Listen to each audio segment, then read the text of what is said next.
Buddhism. The name alone conjures images of quiet monks, incense, and inner peace.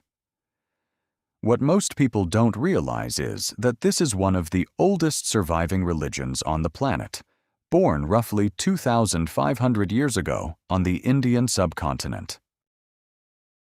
Today, it's the fourth largest religion on Earth, with more than 520 million followers, about 7% of humanity. The overwhelming majority concentrated in Asia. If you live outside that region, there's a good chance you know almost nothing about what Buddhists actually believe. So, what is Buddhism, really? Who was the Buddha? And is life really nothing but an endless loop of pain, disappointment, and death? Let's find out.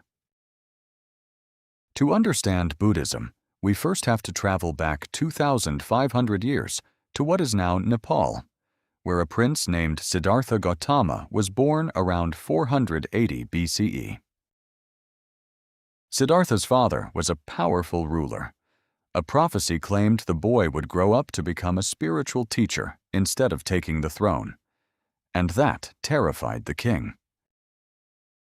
To stop the prophecy from coming true, the king hid every trace of human suffering from his son. Siddhartha grew up surrounded by luxury, dressed in the finest silk, married to a beautiful bride, and had never once laid eyes on sickness, old age, or death. Surely nothing could go wrong with that plan. But at 29, on his first trip outside the palace walls, Siddhartha saw an old man, a sick man, and finally a corpse. His entire worldview collapsed in an instant. If old age, sickness, and death eventually come for everyone, what was the point of anything he'd ever chased? Power? Beauty? Wealth? On another trip, he crossed paths with a wandering monk who had given up every possession, yet radiated a calm Siddhartha had never seen before. So Siddhartha walked away from the throne, his wife and child, and the palace, becoming a wandering ascetic determined to find an answer to human suffering. For 6 years, he studied under India's greatest yoga and meditation masters, joining a group of forest hermits who practiced extreme fasting. After 6 years living on little more than the odd seed that fell into his lap, his body had wasted down to little more than a walking skeleton. And still, no answer. If anything, the starvation had clouded his mind so badly that he was now further from an answer than the day he'd started. Then something clicked. The path to enlightenment lay neither in a prince's extreme of luxury, nor in a hermit's extreme of starvation, but somewhere in a middle way between the two. Siddhartha began eating again, regained his strength, then sat down beneath a tree and vowed to meditate until he found the answer to human suffering. In deep meditation, he saw it clearly. Desire itself is the root of suffering because we constantly want things to be a certain way. His fear of aging, sickness, and death began to dissolve. He understood that everything is always changing, and the only real option was to accept, even embrace, that change. Beneath that tree, later known as the Bodhi tree, Siddhartha reached enlightenment, or Nirvana. He had become an awakened one, a Buddha. Fortunately, the Buddha left behind a fairly clear roadmap for anyone wanting to follow his path. The foundation of Buddhism is the Four Noble Truths. The first noble truth is usually translated as life is suffering, which sounds bleak, but it isn't really. The original word is the ancient Pali term dukkha, typically rendered as suffering, though its real meaning is closer to dissatisfaction. Life is dissatisfying because humans cling to things that were never meant to last. old age, sickness, death. All of it is dukkha. Things changing when we don't want them to. That's dukkha too. Not getting what we want, also dukkha. In other words, even when life isn't physically painful, it can still leave us disappointed and unfulfilled. That's the real point of the first noble truth. The second noble truth. Dukkha is caused by desire. Humans crave and cling to possessions, people, power, even life itself, and end up perpetually disappointed because every one of those things eventually ends. We want the things we don't have, and we want the things we do have to never change. But everything is always in motion. Everything we think we own, we're really only borrowing. You can't build a permanent relationship with an impermanent world. It always ends in disappointment. Desire fuels suffering the way wood fuels a fire. The more it burns, the more fuel it demands. The only way to put the fire out is to stop feeding it. The Buddha taught that the secret to a happy life is enjoying what you have without clinging to it, and not craving what you don't have. The third noble truth. Suffering can end. Since we're the ones who cause our own suffering, we're also the ones who can cure it. We can't control what happens to us, but we can always control how we respond. The fourth noble truth. The Eightfold Path. The 8-part road that leads to the end of suffering. It's usually called a path, but it's better pictured as a wheel with 8 spokes, all meant to turn together. The first spoke is right view, accepting the 4 noble truths as true, and trusting that there's a way out of suffering by following the Buddha's teaching. Right thought. The Buddha once said that no enemy can harm you as much as your own thoughts can. So don't let negativity like greed, fear, and anxiety cloud your mind. Fill it instead with love, kindness, and compassion. Right speech. Focus on positive words and stay away from the negative. Gossip, hurtful remarks, lies, because they only create suffering for yourself and everyone around you. Right action.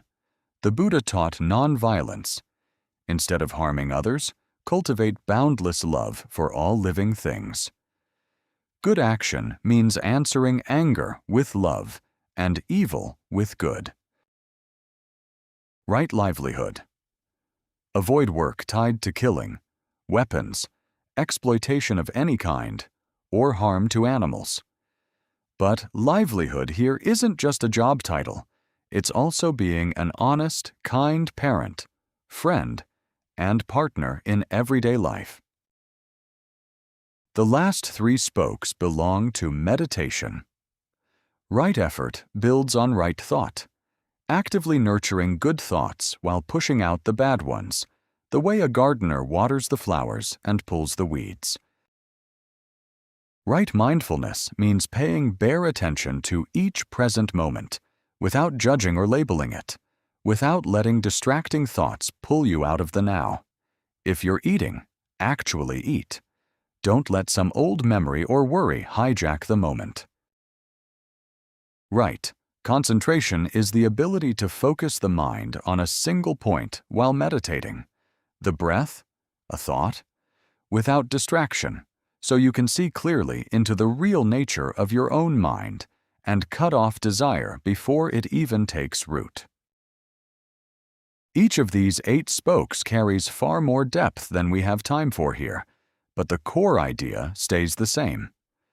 Walking the Eightfold Path doesn't mean abandoning life, family, or emotion.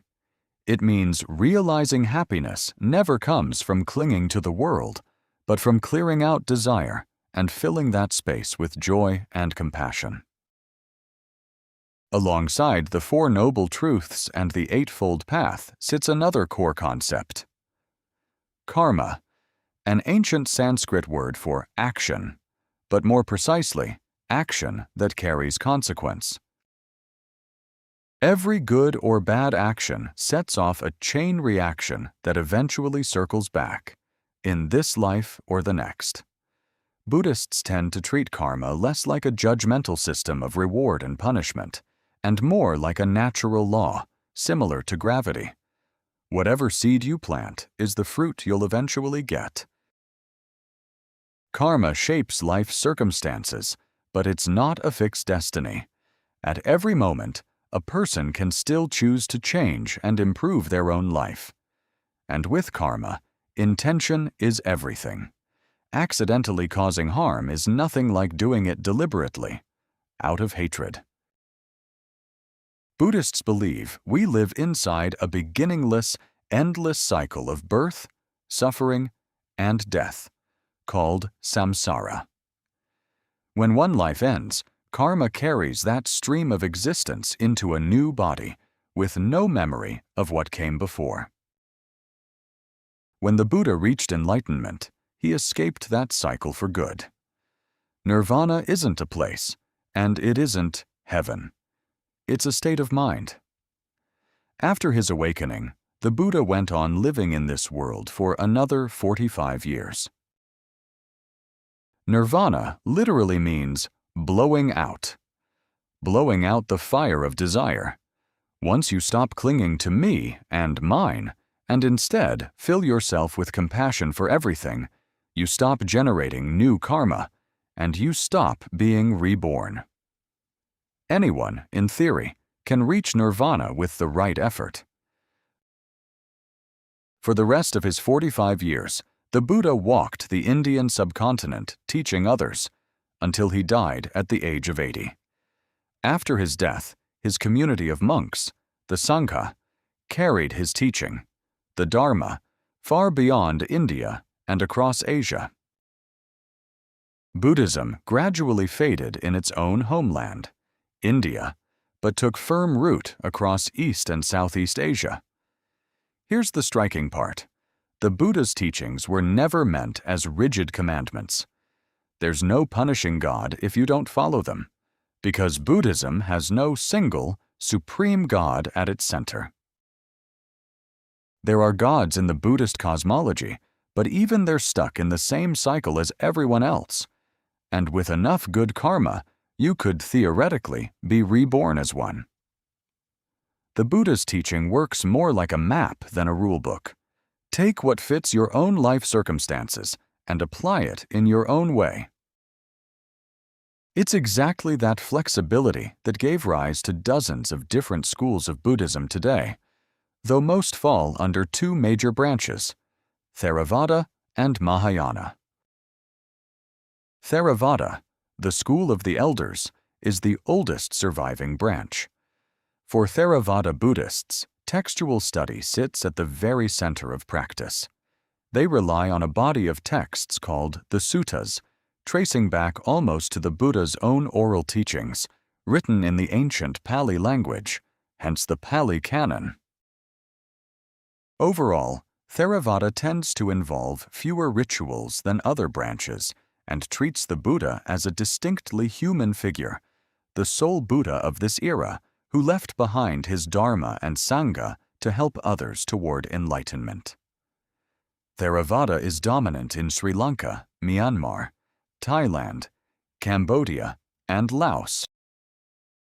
Mahayana, meaning the great vehicle, is younger than Theravada and found mostly across East Asia.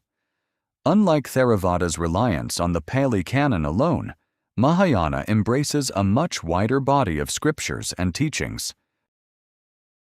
At the heart of Mahayana is the Bodhisattva, an enlightened being who chooses to remain within the cycle of rebirth to help other beings reach enlightenment too, rather than departing right away.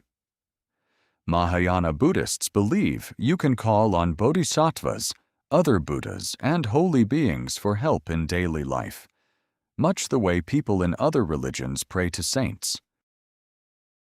Mahayana is practiced primarily in Nepal, Mongolia, Taiwan, Korea, and Japan, and contains dozens of smaller traditions within it, such as Zen and Pure Land Buddhism. Another Mahayana offshoot is Vajrayana, or the Diamond Vehicle, what most people simply call Tibetan Buddhism. Vajrayana draws on mantras, mandala painting, and deep meditation paired with visualization of divine beings, all aimed at reaching nirvana faster. This school places enormous emphasis on learning from a guru, known as a lama, to guide the practitioner along the path. Everything you just heard is barely a sliver of Buddhism, a 2,500-year-old tradition with hundreds of branches that no single video could ever fully capture. But hopefully it's an interesting starting point for you to explore further on your own. If you enjoy digging into religions, philosophy, and the big ideas that have shaped human history, hit subscribe so you don't miss what's coming next on this channel. Thanks for watching. See you in the next one.